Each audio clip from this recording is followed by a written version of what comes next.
Hey folks, just trying to get the camera to work. I'm in a different location tonight. So give me just one little minute here.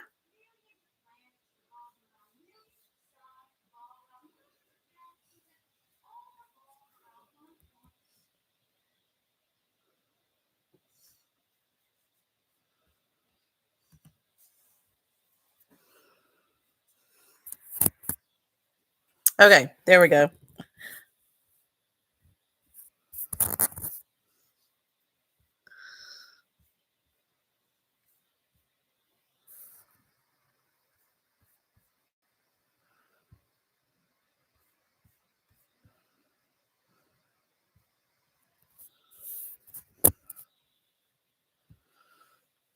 Okay. Ooh, terrible lighting up here. Sorry about that. I'm upstairs in the loft. Ooh, it's really bad lighting. And there's chaos around me. So sorry about that. We're going to go with it though. It's what we've got tonight. Yeah. Uh, yeah. Okay. So this is the loft, and I'm setting up my craft room up here, so there's chaos everywhere. So you'll just have to ignore all that.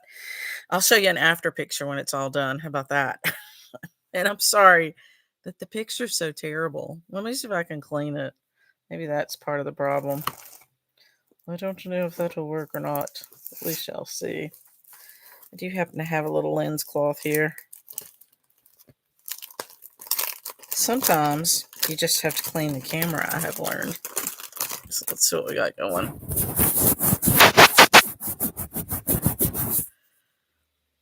And sometimes it doesn't help. So there we go. All right. Hey everybody. Hey Cindy. Hey Linda. So I'm at home tonight, and I am upstairs in the loft that is in a huge state of disarray. I'm sure some of you have the same situation. Um and we're just gonna hang out and chat tonight and stitch, because I'm actually going out of town tomorrow for a couple of weeks, and I'm in process of trying to get everything ready so I can hit the road tomorrow. Hey Joanne, this is what this is what a working room looks like. So, um, hello, hello. I hope everybody had a good holiday last week. The link is now posted on the webpage. If you guys know anybody that's looking for the link that doesn't know how to navigate through YouTube, they can go to the webpage and just click on the link. I put it out there. And I don't know if there's a way to set this up as recurring, but I'll try. So, for those of you who are going to be watching later, sorry about the quality. I am in a very poorly lit loft at home that will ultimately be my craft room when I get everything unpacked and sorted. Lots of projects in here. You guys thought you had whips. I've got plenty of whips. Hey, Linda.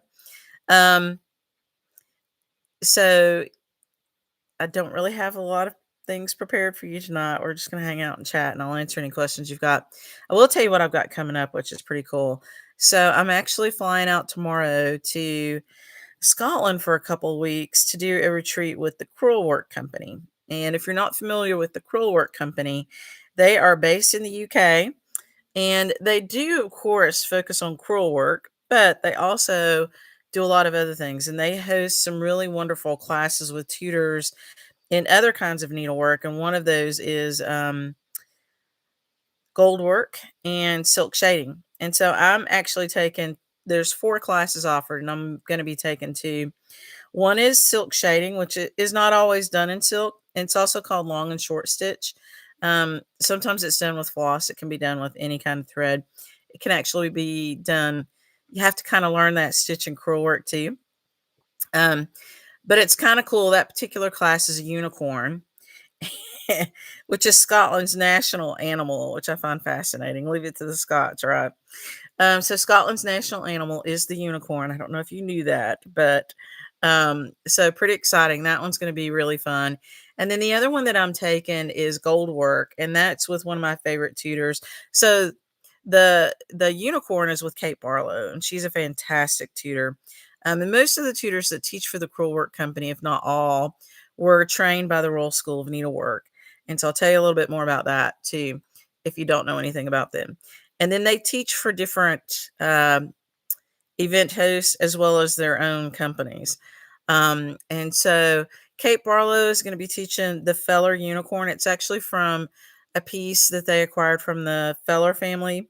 And I actually had the privilege to go to the Feller home twice before they sold their collection. And they had an amazing collection of course, all different kinds of embroidery, but other things as well. And they were just outside of Oxford in the UK in England. And so I was lucky to get to go there twice, maybe 3 times, twice recently. When I say recently, in the last 10 years before they sold their collection. And part of their collection was actually donated to the Ashmolean Museum. That's how amazing their collection was. Hey, Sabra. um, so there will be, Sabra's mentioned coming to the shop on Wednesday. I have some updated hours to post. So, Saber, make sure you check our website and our voicemail tomorrow to get those updated hours. I can't remember which days were closed, but because I'm out of town and I have, kind of a scaled back staff right now who have other jobs, we may or may not be open on the day you're coming. So, make sure you double check. Sorry about that. Um, but I will make sure that it's posted out there. I'll send out a newsletter too and get all that done so you guys know. I hope that it works out that you get to come by. I would love it. And I'm sorry I won't be there either way. But so the next class that I'm going to be taking with them is gold work. And that one is done by Zena Casman. And she is one of my favorite tutors. She is amazing with gold work and metal work and other type of embroidery. Zena, and I'm not sure about Kate, but Zena and another tutor that I like to take classes with named Helen McCook both worked on the, I'm pretty sure Kate did too, Kate Barlow. Both worked on the coronation um, of King Charles II. And some of them worked on Kate's um, wedding gown as well. And so they're really fine embroideresses. Hey, Melanie. Yeah, I bet you are tired. Little grandkids are fun. So Zena is teaching a goldwork thistle, and I'm really excited about that. So hopefully I'll have something to show. And I am going to try to do this from Scotland next week on Sunday. It'll be late in the night for me because I'll be about 5 hours ahead of you, but I think that'll be fun. I think I'll have something to show you, and I think you'll enjoy it. So I'm really stoked about it. It's been 5 years since I've been out of the country, and I used to travel for a living. So that's like, I was just talking to my husband about it. That's the longest time since I started traveling, like 20 something years ago, between trips. And of course, that was COVID related for the most part. Um, so the last time I went out of the country, I went to Germany to buy banding for the shop. And I took one of my helpers with me, and we were traveling in February of 2020. So we came home like right, I think it was like the 16th, February 16th of 2020 is when we flew back into the States. So I think we were gone like the 13th through the 16th. It was a really quick trip just to buy the banding and then come back home. Um, and so that's the last time because then COVID happened and things were crazy. And then last year we had Helene. So hopefully we're getting back into a normal state of the world. So if you're wondering, the area has to a large degree recovered from Helene, and we're definitely fit for visitors and tourists. And, so we'd love it if people came. The shop wasn't really damaged. I think most of you know that story. We were just out of power and out of water for a really long time, but all around us, people did take damage. Um, but all the little shops in Asheville and around Asheville are back up and running. The only place that's not completely rebuilt is the River Arts District because they're right on the river and they really got decimated. So that may take years for them all to find their places. But a lot of them are back into exhibits and shops and stuff down there. So that's pretty fun.